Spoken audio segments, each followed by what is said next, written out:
Good morning.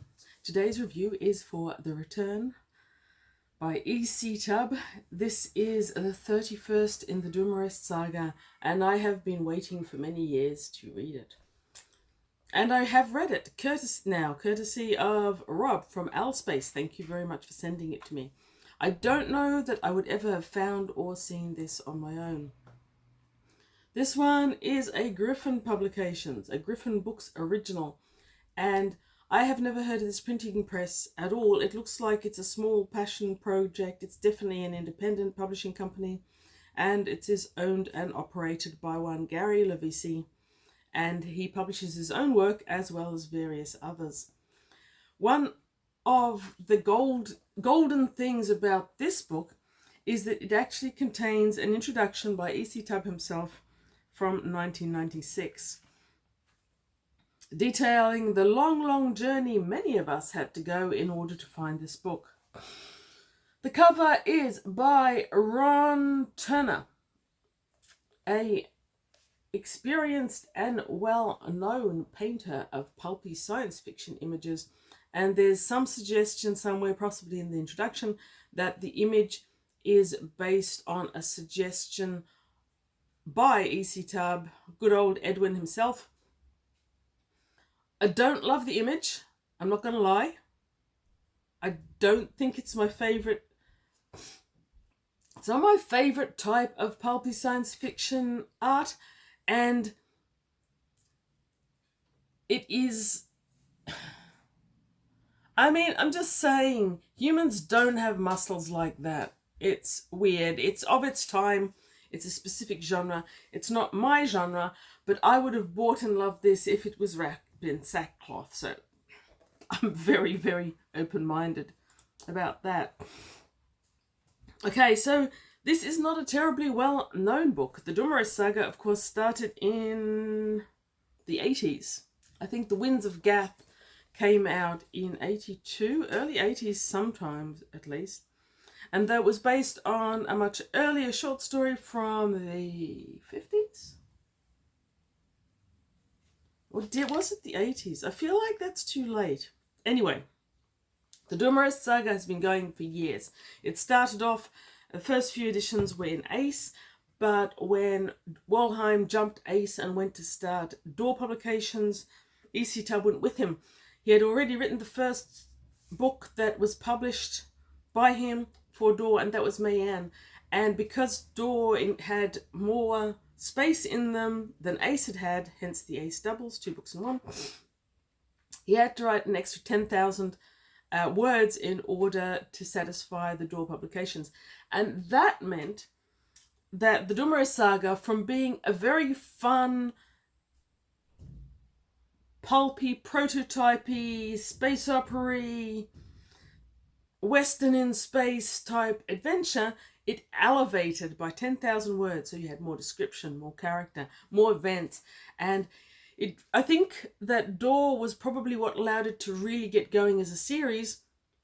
Whereas in Ace, it would always have only been another one of that type of pulpy goodness. And I've got nothing against that type of pulpy goodness. I own several series, or at least some books from several series that are like that. Zetford, for example. There was an Amazon series as well. But the Dumarest saga, to me, and in my opinion, goes further than that. It becomes more involving, more engrossing. It sucks you in a big way. The early books, not only the first Ace ones, but I'd say in the first 10, can all be read as standalones, and they work very well as standalones, and they follow a similar format. You've got one planet. It's always a fascinating planet, one adventure, usually one woman, sometimes two planets. But then in the later part of the 20s editions, it starts to get more fast-paced. There seems to be higher stakes. You want Dumarest to get to Earth. And yeah, I could talk about the Dumarest saga for ages, and maybe I will. Maybe I'll do a whole video just talking about the Dumarest saga after I've finished number 33, which is over there. The Return surprised me. I had a feeling that I may have read some of it in a library or in a friend's book at one stage, but it was all completely new to me. So maybe it's 33 that I've read something of, maybe it was a short story, by Tubb that I don't know. In the return, we start off with Dumarest. He's on some planet whose name I can't remember because it doesn't feature very heavily. And he is making deals with, oh, there we go, Arpagus. Arpagus is a planet that is reasonably wealthy. It's got high gambling stakes and also high trading stakes. Dumarest has gambled with a trader, got all his money in order to go in with him on a particular shipment. This shipment is of environmental control machines, I believe, and he plans to use this to make the money that he needs to hire a ship. He needs to hire a ship because after 27 to 29 adventures, he has finally found the coordinates of Earth. And he found that, I think, in the Temple of Truth. I could be wrong. Maybe. All he needs is a ship to take him into this very far region of space, way out of the galactic center where there aren't many worlds and people don't go. He needs this ship to take him to the coordinates that he's got, which are not in the galactic almanacs, books, navigational books, whatever. Allegedly, the planet of Earth doesn't exist. It's a myth. It's got rivers of gold. It's the El Dorado of the ages, but there are no coordinates for it except the ones that Dumarest now has, and presumably those owned by the Cyclan. In this amazing future galaxy that E.C. Tubb created, we have got Dumarest going from planet to planet, working his way along, much like the backpackers back in the 60s and 70s did. They backpacked around the world, sometimes hitchhiking, sometimes working along the way. It's a great lifestyle. I did it for a couple of years too. Dumarest doing that around the galaxy is probably one of the things that really attracted me to this series when in my teens, because that was my sole ambition as a teen. But now he wants to go home, only no one knows where home is. No one believes that home is real. Earth is a myth. Now he has the coordinates in 32. He needs the ship.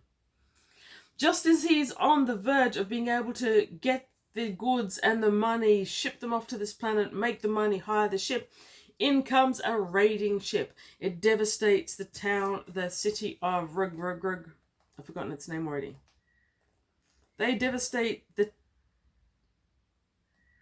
planet of, whatchamacallit, Arpagus. Sounds like Aspergillus, but isn't.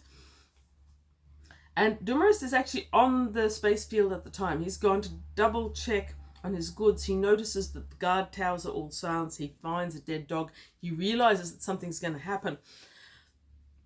He realizes it, but there's nothing he can do. The raiders' ship lands. It devastates the area. People scurry out and steal all the goods, including Dumarest's. He comes across a beautiful woman who tries to kill him, but of course, no one can kill Dumarest. He's invincible. So he takes her down, continues on, takes down one of the raiders, and they escape with all the goods. Now, when it comes to Dumarest's goods, his partner's been killed in the raid, by the way. But when it comes to Dumarest's goods, each one of these environmental controls can't function with a certain battery, which is a battery that only he possesses. That's their surety of selling them to a factor that they'll actually get the money.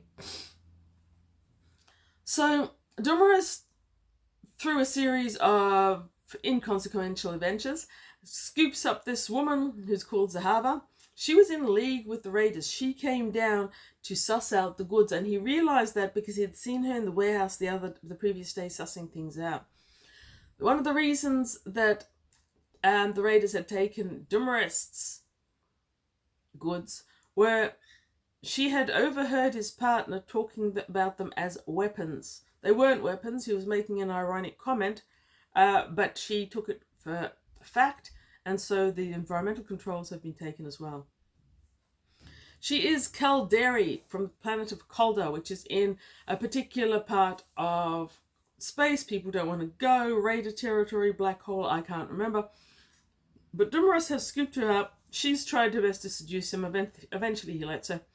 And they go off to the planet of Calderi. Once there's a whole new set of scenes. There's the token fight. There's another woman who much more rounded and interesting character than Zahava, who is superficial, and Well, an excellent character for her role, not a rounded character. Nadine comes in as a more rounded character. Here, Dumarest embarks on that fight, which is a signature of the Dumarest saga. There always has to be a beautiful woman. There almost always has to be a fight. In the early days, it's in the ring because Dumarest needs money, but later it's more involved. Here, it's more involved. He ends up killing the captain of the ship that had raided Not Aspergillus planet. He gets the ship. He scoops up Zahava, a whole heap of people who might be fighters. Nadine goes along and they all head off towards Earth. Having got this far, it is still far from simple. We've got the Cyclan who have got plans to stop and capture Dumarest, and we don't quite know what they're doing, but there's little plot tweaks in there. There's a nod back to the early book, Carlin. I think that was number 5. That was, I think, a part of the Dumarest saga where it stopped being just a linear series of adventures and started having an actual dive with the Cyclan, these human Vulcan manufactured thinking machines who want to take over the galaxy as the prime antagonists. There is a tiny little token appearance of the Church of the Brethren that appears a lot in the earlier books, but it kind of slowly dies down a bit over time. I think E.C. Tubb had done what he could with that, made his points, and they're only peripherally there. But in 32, nearing the end of the saga, they have to appear. What else? Oh yes, there is the ship breaks down. Is it sabotage or is it just bad luck? Because slave planets don't produce good machinery. Who knows? We end up on yet another marvelous, amazing planet. The early Dumarest saga books are noteworthy because each one of them has a planet, each more inventive, creative, fascinating, and intriguing than the last. And I guess here in 32, E.C. Tubb couldn't resist creating one final planet with one final amazing alien to intrigue us. No complaints. Now, some of the other reviews that I've read, and there aren't many, I think there's only 8 English reviews online that I could find. There's a few more in French because this was initially published only in French. I think that was in 92. This edition from 97 is the first time this was published in English. So thank you very much, Gryphon Press. You have my heartfelt gratitude.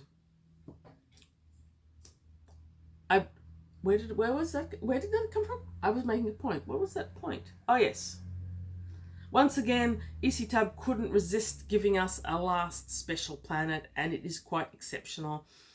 The plot of how they nearly become marooned there, how Dumarest figures out that something bad is happening. They escape to the ship, and spoiler, at the very last bit, Dumarest sees the planet of Earth.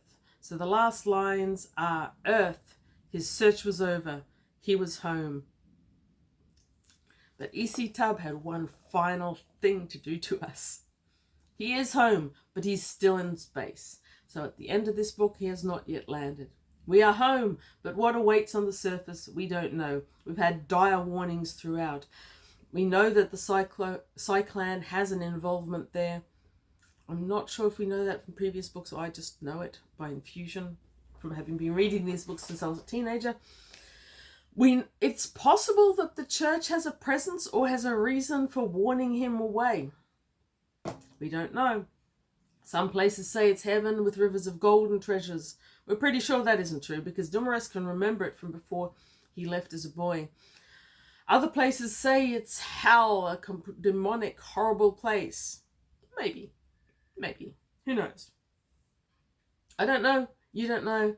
Onward to 33, but not immediately.